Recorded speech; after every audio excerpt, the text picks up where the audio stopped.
JDS kitchen ગુજરાતીમાં આપ સર્વે સ્નેહીજનોનું હાર્દિક સ્વાગત કરું છું, અભિવાદન કરું છું. મારી રેસીપીનો વિડીયો જોવા માટે, મારી રેસીપીને લાઇક અને મિત્રોમાં શેર કરવા માટે અને મારી ચેનલને સબસ્ક્રાઇબ કરવા માટે તમારો ખૂબ ખૂબ આભાર. દર્શક મિત્રો, આ અથાણાની સિઝનમાં આજે આપણે બનાવશું ગુજરાત અને રાજસ્થાનમાં ઘરે ઘરે બનતું ગુંદા કેરીનું સ્પાઇસી અને ટેસ્ટી અથાણું. આ ગુંદાના અથાણાને હિન્દીમાં લસોડે કા અચાર અને અંગ્રેજીમાં બ્લૂબેરી પિકલ કહેવાય છે. આ લસણિયા ગુંદાના અથાણાને બનાવવા માટે લઈશું 300 ગ્રામ કાચા ગુંદા. હવે આ 300 ગ્રામ કાચા ગુંદાને પાણીથી બરાબર ધોઈને સાફ કરી લેશું. અને હવે ગેસને ચાલુ કરીને એક પેનમાં પાણીને ગરમ કરવા મૂકશું. આ પાણીમાં ઉમેરશું 1 ટેબલસ્પૂન મીઠું અને મીઠાની સાથે સાથે 5 ચમચી હળદર. આ પાણી ગરમ થાય એટલે એમાં ઉમેરશું 300 ગ્રામ ગુંદા. પણ આ ગુંદાને ડીટીયા સાથે જ ગરમ પાણીમાં નાખશું. ફક્ત 2-3 મિનિટ માટે જ આ ગુંદાને ગરમ પાણીમાં નાખીને સહેજ નરમ થાય ત્યાં સુધી બાફી લેશું. અને 2-3 મિનિટ પછી આ ગુંદાને કાઢીને સાઈડમાં રાખશું અને કપડેથી લૂછીને કોરા કરી લેશું.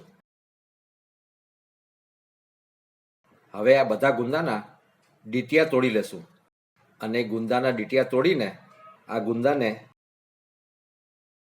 ધીરેથી મારીને તોડશું અને તૂટેલા ગુંદામાંથી એના ઠળિયા કાઢીને અલગ કરી નાખશું. આ જ પ્રમાણે આપણે બધા જ ગુંદામાંથી ચીકણા ઠળિયા કાઢી નાખશું. દર્શક મિત્રો, આ છે 300 ગ્રામ કાચી કેરીનું છીણ. હવે આ કાચી કેરીના છીણમાં મીઠું નાખશું 1 ટીસ્પૂન અને મીઠાની સાથે સાથે અડધી ટીસ્પૂન ટર્મરિક પાવડર, હળદરનો પાવડર. કાચી કેરીનું છીણ, મીઠું અને હળદર આ ત્રણેય વસ્તુને બરાબર મિક્સ કરીને સાઈડમાં રાખી દેશું. અને આ છે 8-10 લીલા મરચાં. તમે લીલા મરચાંની જગ્યાએ લાલ મરચાંનો પાવડર પણ વાપરી શકો છો. અને આ છે 3 ઇંચ આદુનો ટુકડો. અને આપણે ગુંદાના અથાણામાં વાપરશું 8-10 લસણની કળીઓ. જો તમને લસણ ન ભાવતું હોય તો લસણને એવોઇડ કરી શકો છો. હવે આદુ, લસણ અને લીલા મરચાંના નાના નાના ટુકડા કરીને મિક્સર ગ્રાઇન્ડરમાં રફલી ગ્રાઇન્ડ કરી લેશું. હવે અથાણા માટે સૂકા મસાલામાં આપણે લેશું અડધો કપ મેથીના કુરિયા અને અડધો કપ મેથીના કુરિયાની સાથે સાથે રાઈના કુરિયા પા કપ.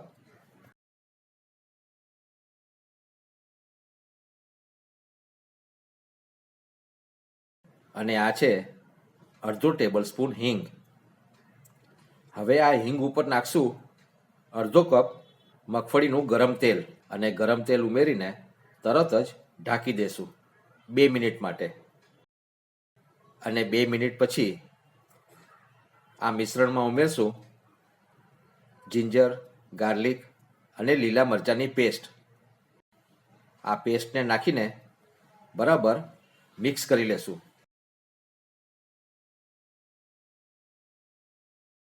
હવે આમાં ઉમેરશું 2 ટેબલસ્પૂન મીઠું અને મીઠાની સાથે સાથે 1 ટીસ્પૂન ટર્મરિક પાવડર નાખીને ફરીથી બરાબર મિક્સ કરી લેશું. અને આ છે આપણી 300 ગ્રામ કાચી કેરીનું છીણ. કાચી કેરીને ઉમેરીને ફરીથી બરાબર મિક્સ કરી લેશું. મિત્રો, થોડુંક ખાટું, થોડુંક સ્પાઇસી અને કડવી મેથીનું સ્વાદવાળું ટેસ્ટી સ્ટફિંગ તૈયાર છે. હવે આ સ્ટફિંગને આપણે ગુંદામાં બરાબર સ્ટફ કરી લેશું. સ્ટફિંગ ભરતી વખતે આપણા ગુંદા તૂટે નહીં એ વાતનું ધ્યાન રાખવું. મિત્રો, તમને જો આ મારી રેસીપી સારી લાગે તો લાઈક કરજો અને વોટ્સઅપ પર અને ફેસબુક પર શેર કરજો. તમારી પસંદ અને નાપસંદ કોમેન્ટ્સ કરીને મને જરૂર જણાવજો. મિત્રો, લસણિયા ગુંદા કેરીનું અથાણું તૈયાર છે, રેડી છે. પણ આ ગુંદા કેરીના અથાણાને કાચની બરણીમાં ભરતા પહેલાં કાચની બરણીને ગરમ પાણીથી બરાબર ધોઈ લેવી, સાફ કરી લેવી. કાચની બરણી ભીની ન હોય, કાચની બરણીમાં ભેજ ન હોય એ વાતનું ધ્યાન રાખવું. અને છેલ્લે આ ગુંદા કેરીના અથાણા ઉપર અડધો કપ મગફળીના તેલને ગરમ કરી લીધા બાદ એને ઠંડુ કરશું અને ત્યારબાદ આ અથાણા ઉપર રેડી દેશું. આ ડૂબાડૂબ તેલને કારણે આપણું ગુંદાનું અથાણું આખું વરસ ખરાબ નહીં થાય. તો દેવીઓ અને સજ્જનો, તમે આ ગુંદા કેરીનું અથાણું જરૂર ટ્રાય કરજો અને તમારો અનુભવ અમારી સાથે શેર કરજો. તમારા ઉપર માં અન્નપૂર્ણાની કૃપા હોય, પરિવારમાં પ્રેમ હોય, સ્નેહી સ્વજનોની અવરજવર હોય એવી મંગળ કામના સાથે ફરી મળીશું એક નવી રેસીપી સાથે. ત્યાં સુધી રજા આપો. ધન્યવાદ. નમસ્કાર.